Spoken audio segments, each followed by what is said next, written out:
আসসালামু আলাইকুম। আজকে আমি আরেকটা চমৎকার রেসিপি বানাবো, ম্যাঙ্গো মিল্ক পুডিং।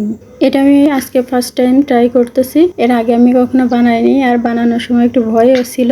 যদি ঠিকমতো না হয় ভাবছিলাম যে ভিডিওটা আপলোড দেবো না, তো ঠিকঠাক মতো সবকিছু হয়েছে, এই জন্যই আপনাদের সাথে শেয়ার করলাম। এখানে আমি আমের রস নিয়েছি, তার মধ্যে দিয়ে দিয়েছি স্বাদ মতো চিনি, আর দিয়েছি 1 চামচ মতো আগার আগার পাউডার। ঠান্ডা অবস্থাতে ভালো করে মিশিয়ে নিয়ে তারপর জাল করে নিয়েছি কিছুক্ষণ। একটু ঠান্ডা করে নিয়ে বাটিতে ঢেলে ফ্রিজে রেখে দেবো। বেশি সময় লাগবে না, আধা ঘন্টা রাখলেই জমে যাবে। তাড়াতাড়ি করার জন্য আমি ডিপ ফ্রিজে রেখে দিয়েছিলাম আধা ঘন্টা।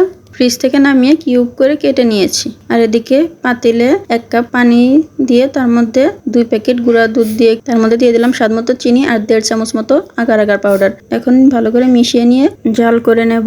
যে বাটিতে পুডিংটা জমাবো সেই বাটিতে ম্যাঙ্গো কিউবগুলো ঢেলে নিয়ে তার মধ্যে জাল করা দুধ একটু ঠান্ডা করে বাটির মধ্যে দিয়ে দেব। 1 ঘন্টা মতো ফ্রিজে রেখে দিলেই পুডিংটা জমে যাবে।